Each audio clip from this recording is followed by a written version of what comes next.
bersuci itu ialah membersihkan diri, tapi tidak hanya diri saja. Ada pakaian, tempat yang kita tempati dari apa? Tadi dari najis dan hadas. Agar kalau kita melakukan ibadah seperti sholat itu bisa diterima oleh Allah Subhanahu wa Ta'ala. Jadi kita dalam keadaan bersih, kita dalam keadaan suci, baru kita bisa melakukan ibadah. Nah, tohero sendiri itu ada beberapa macam. Di sini ada yang tahu macam-macam dari tohero. Contoh dari tohero atau bersuci itu apa? Wudu. Betul, wudu. Wudu itu adalah salah satu macam dari tohero atau bersuci. Tapi tidak hanya wudu saja. Ada mandi besar atau mandi wajib. Ada tayamum. Itu ya, paham semua? Paham ya? Nah, di sini Ibu mau tanya, kalian kelas 4 sudah memenuhi sholat 5 waktu setiap harinya apa belum? Belum, Bu. Sudah melakukan sholat 5 waktu belum? Sudah. Ada yang belum? Belum. Apa? Kalau kita mau sholat, itu kita biasanya melakukan apa terlebih dahulu sih?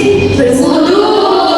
Betul sekali. Jadi kalian udah tahu kalau kalian berwudu itu kalian melakukan tohero. Ya untuk apa? Untuk agar sholat kalian itu diterima, sholat kalian itu sah. Karena syarat sah sholat itu juga suci dari hadas dan juga najis. Jadi kalian udah paham sebelum kalian sholat itu harus berwudu terlebih dahulu, harus suci semuanya, badan, tempat, dan juga pakaian. Wudu sendiri itu yang seperti apa sih? Itu harus suci, harus mensucikan, harus bersih, terhindar dari najis dan juga hadas. Di sini ada yang tahu nggak contoh dari air yang bisa untuk wudu itu apa? Mbak Fianti? Air sumur, Bu.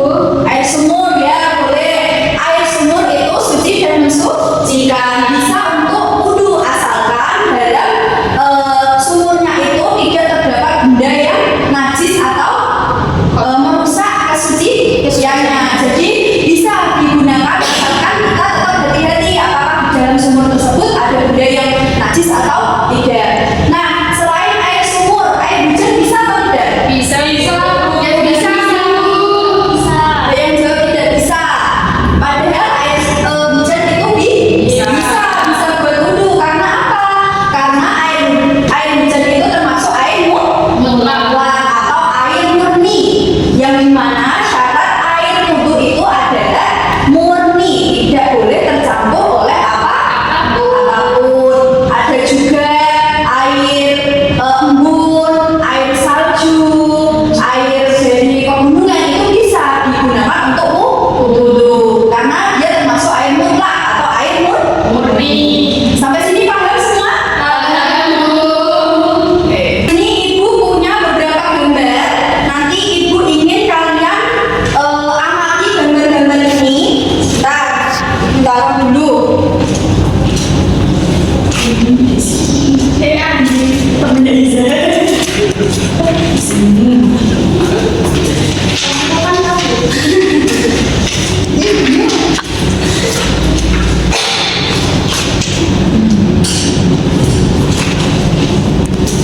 Nah, ini Ibu tulis ya. Ini gambar A asal. Terus ini gambar B. Ini C dan ini D. Di sini Ibu akan bagi menjadi dua kelompok. Barisan pertama dari Mbak Reva ke Mbak Naila itu kelompok pertama. Untuk Mbak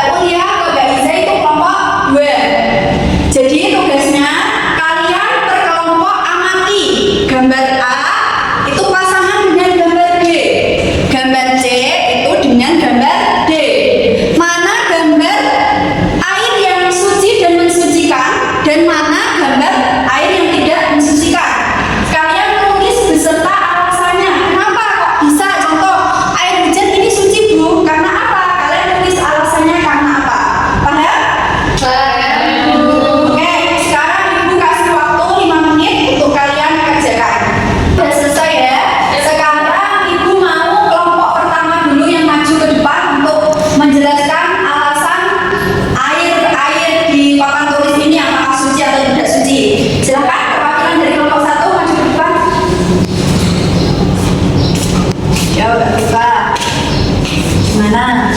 Di sini kan ada air hujan, Bu. Ya. Nah, dari kelompok kami itu air hujan itu suci karena berasal dari langit yang tidak bercampuran